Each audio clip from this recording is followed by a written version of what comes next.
Are you likely to work together na Linda Mwananchi? I can work with any leader. No. Tunaunga Edwin Watenya Sifuna kwa rais wa 6 wa Jamhuri ya Kenya. From the moment Edwin Sifuna was endorsed to spearhead the Linda Mwananchi movement, Kenya's political conversation has been changing at a remarkable pace. What initially appeared to many as just another political campaign has rapidly transformed into one of the most talked about political developments in the country. Everywhere Sifuna goes, crowds gather, debates intensify, and political observers are beginning to ask one question. Is Edwin Sifuna becoming one of the defining political figures ahead of the 2027 general election?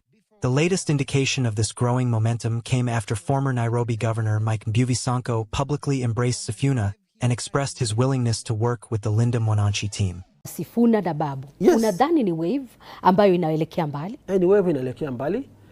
Kawaida hii siasa huwa hatupendani. Hata mimi nilipigwa sababu kidogo pia nilikuwa nimeendaenda sana. Ulikuwa unainuka? Nilikuwa nimeinuka, nimetoka jela, nimekuwa mbunge, nimekuwa senator, nimekuwa governor. Mungu baada hapo angenipandisha either rais ama makamu wa rais, nikaangushwa. Lakini Mungu ni nani? Mimi sasa ni party leader. Nimerudi bado kwa correct path. Hao vijana wako popular, uongo mbaya. Wakati wote sisi tulikuwa popular pia. Ingaje naona bado wananchi, nilidhani nimeisha. Juzi nimetembea Lang'ata, nimeona wananchi wananifuata wapi, Isiolo. Ukajua pia niko hiyo line, lakini tuache kudanganyana, waache kuoniana wivu. Sana sana wazee wametutangulia kwa siasa wala kwa mbele yetu. You must start from somewhere. Vile mimi sasa kuja na chama yangu.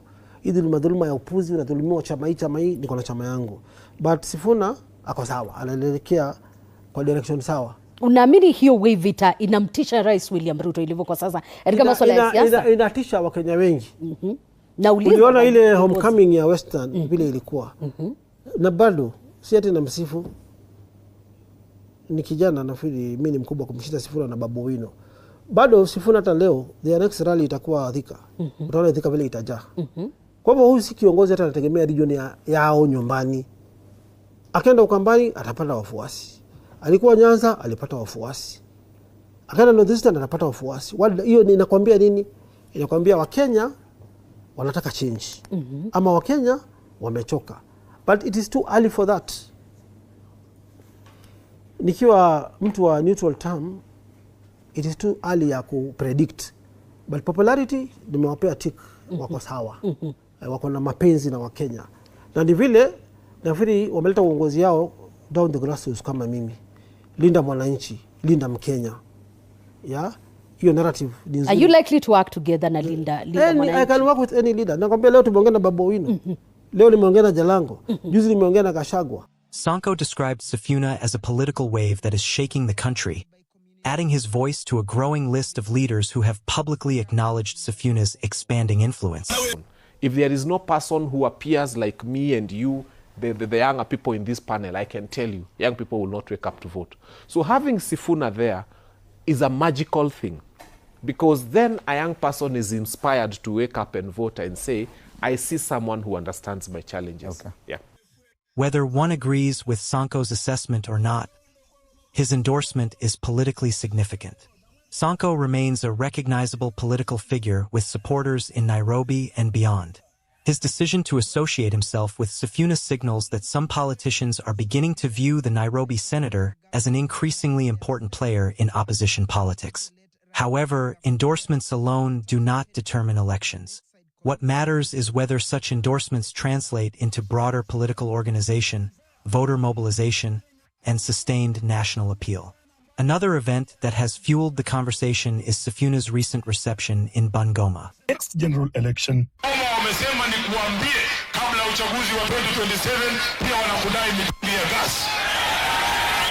Images and videos from the event quickly spread across social media, with supporters pointing to the turnout as evidence that his message is resonating beyond his traditional political base.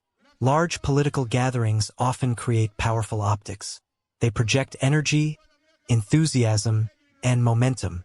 Yet history also teaches that impressive rallies are only one part of the electoral equation. Winning a presidential election requires converting enthusiasm into votes across multiple regions, maintaining party structures, and building durable alliances. One of Sifuna's strengths has been his communication style. Over the years, he has built a reputation as one of Kenya's most articulate politicians. He frequently dominates national political debates, responds quickly to emerging issues, and presents his arguments confidently. In modern politics, communication is no longer just an advantage, it is a major campaign asset. Another factor contributing to his rise is generational politics. Many younger Kenyans are increasingly seeking leaders who speak directly about governance, accountability, the economy, unemployment, and the rising cost of living. Sifuna's messaging has often focused on these issues, helping him connect with audiences looking for alternatives. Yet the biggest question remains whether popularity can be transformed into electoral victory. Kenya's presidential elections have historically depended not only on individual popularity but also on coalition building. A candidate may attract enormous crowds, dominate online discussions, and receive endorsements from prominent politicians, but without a united political machine, victory becomes much harder. This is perhaps the greatest challenge facing the broader opposition. If opposition leaders head into the 2027 election divided behind multiple presidential candidates, they risk splitting their support base. Under such circumstances, even a popular opposition figure could struggle to secure enough votes nationally. If, however, opposition leaders eventually unite behind a single presidential candidate, the political landscape could become far more competitive. A united campaign would likely pool resources, coordinate messaging, and avoid dividing opposition votes. For Sifuna personally, the coming months may be decisive. His growing visibility means expectations will also rise. These questions remain unanswered, but what is becoming increasingly clear is that every successful rally, every growing crowd, and every new endorsement will influence that debate. The Bungoma reception therefore represents more than a political gathering. It signals that competition within the opposition itself is becoming just as important as the contest against President Ruto. Leaders are not only trying to convince voters, they are also trying to convince fellow opposition supporters that they are the strongest person to carry the coalition into the next election. As the political season gathers momentum, rallies like yesterday's will continue to shape public perception.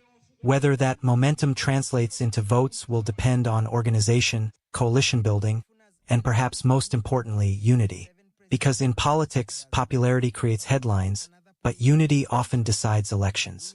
Do you believe the opposition should unite behind one presidential candidate to challenge President Ruto? And if so, should Edwin Sifuna be that candidate? Share your thoughts in the comments below.